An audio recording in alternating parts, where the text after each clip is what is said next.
आज आज्ञा आमर आम हूँ आदिम आदिवासी मूलवासी आम आदिवासी गण समाज को आक्षेप करी अन्य सांबादिका जो वार्ता देती समाज रे प्रचार करी विरोध में आम आईन को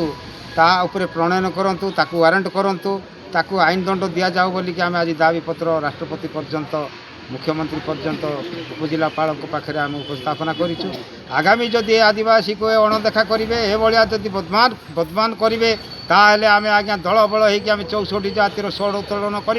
दिने लड़ई आम पछघुंचा देवु ना। आम वीर रक्त जन्मु आदिम आदिवासी आम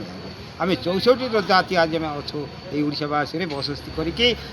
जदि अणदेखा करती आमको ओबीसी जनरल माने ताहले आम आदिवासी मिलकर आम स्वर उत्तोलन करके पूर्वज मैंने जो नेतृत्व नहीं थे तार वीर रक्त आम सामिल होगापाई आम निश्चित संकल्पबद्ध अच्छु। आगामी को नेतृत्व नेबापाई आम निश्चित संकल्पबद्ध अच्छु। तो कौन कहे आज केते लोक आसी तो 4-5टा ब्लॉक रू आम बालीगुड़ा सब कलेक्टर पाखे आम रिपोर्ट देवाई आज आम प्राय 120 लोक आम जमा होकर मैडम को आम उपस्थापना करूँ रिपोर्ट तार रिपोर्ट मैडम। तो मैडम कौन कहले? मैडम कहले मु आपनकर रिपोर्ट पठेबी आ कार्य हेबा दरकार बोली ताके स्वीकृति देछु। जदि भी यही भली पुणी थरे जाति आण जदि भी करा जिवो तबे कोन आपण आगे आमे 64 जातिर स्वर उत्तोलन कला बेले एई भारतर अणदेखा माने ए जाति विरोधी माने संभाळिबे तो हमर एई वाक्य निश्चय सफल हेबा दरकार अछि। बागेल चांदेल राणा राठर महिमंडले बलांती क्षेत्री से रक्तवीर आम अच्छु आज्ञा से माने आज आम निश्चय लड़ाई संकल्पबद्ध अच्छु। आम 64 जातिर आदिवासी प्रगतिवादी पेपर बोली ना एमती अनेक गणमाध्यम और सोशल मीडिया रे मध्य आम गण जनजाति को मूर्ख कहीकि जो आक्षेप करा जायछि ताहा संपूर्ण निंदनीय। तेणु आम केवल एक चेतावनी माध्यम कार्यक्रम करिछु। आगो को जदि आम जाति को एपरी आक्षेप करा जाए ताहले आमे संपूर्ण जो ओडिशा प्रदेश रे आम गण जनजाति आमे बसवास करूँ आमे तार प्रतिवाद रे गोटे विराट आंदोलन मध्य बाहर करने आमे संकल्पित अच्छु। किंतु आज आमे शांतितापूर्ण भाव रे सब कलेक्टर महोदय माध्यम आमे आज महामहिम को उद्देश्य वो माननीय मुख्यमंत्री जी को उद्देश्य आज आमे दाबी पत्र उपस्थापना कर 20/6/2026 भुवनेश्वर संस्करण रे जो दैनिक खबर कागज प्रगतिवादी रे यही जाति जो अश्लील जो भाषा गंडमूर्ख और